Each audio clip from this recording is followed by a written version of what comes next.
He's not going to like this introduction, but my next guest, I think, is a great Australian. An army officer, distinguished service, Major General, President of the RSL until recently. David McLachlan, good morning. Good morning, Neil. You don't like that, do you? I don't, no. I absolutely do not. I'm not a great Australian, I'm an Australian. You've done a lot of great things. I've done good things, I hope. Why did you become a soldier? I guess when I was at school, I was in the school cadets back in the early 50s, and I always wanted to go to the Royal Military College at Duntroon. But I was the eldest of 5 kids, and my dad died when I was 14. And Mum, of course, in those days had to sign the papers, and she wouldn't sign them till I was 21. Why? Because she didn't want me to go off and do all those things that the Army were doing at that particular time. I mean, it was Korea, and we didn't know how much longer that was going to go on for. So it was a sort of a challenge with Mum and I, we were very close, and she lent on me quite a bit.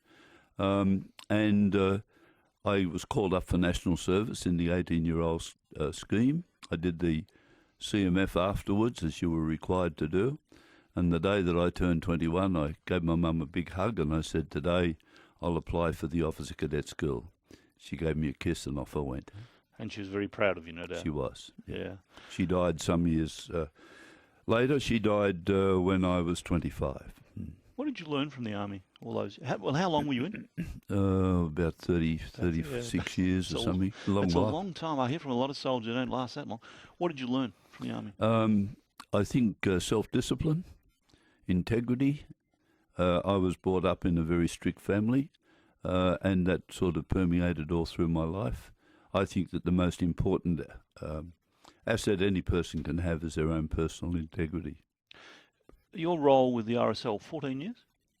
Nearly 15. Nearly 15 years, due for long service. It's a pro bono role, I believe, too. It is, yes. I got a small honorarium that used to sort of keep me in shirts and ties, but not much. And I declared it for tax.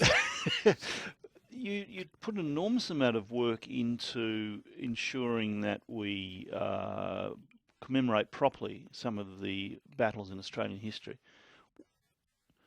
Which ones stand in your mind as the most important battle? I mean, Gallipoli gets a lot of attention, obviously, but the most important battles in Australian history that you really think we need to remember and honour? Oh, I think the Western Front is the area that I really admire, the sort of the tenacity of the Australian soldier in the First World War.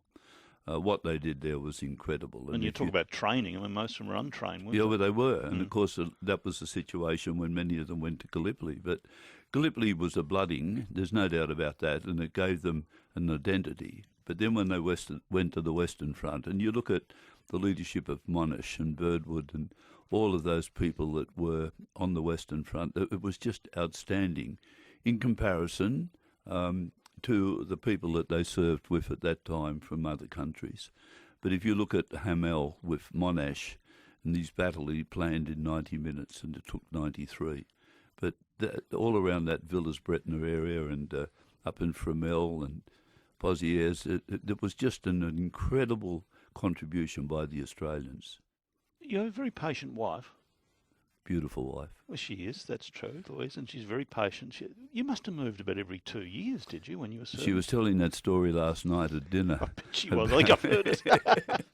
And yes, we did. We moved. I think we lived in my military life in 19 different locations. Good grief. So, but you get rid of everything out of the garage when you do that. You should see my garage now. Service was ahead of self?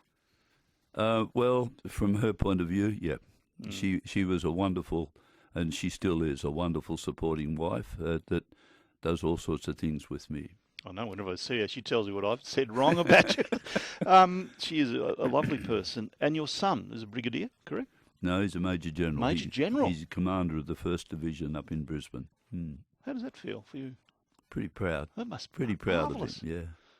Thank you for coming in. Congratulations on your service. I know you've got a lot. What are you going to do now? Well, I've still got a few neurons in my brain, I think, that I can do something. And I still chair a little company that we do a lot of work with industry. and there'll be other things arise. And I'll take my wife shopping and annoy her in the supermarket when I tell her that that's a better buy. Well, you're only 80. There's a lot to do yet. Nearly 80. Yes, on the 13th of March. All the best. You're a very proud Australian, aren't you? I am. Why?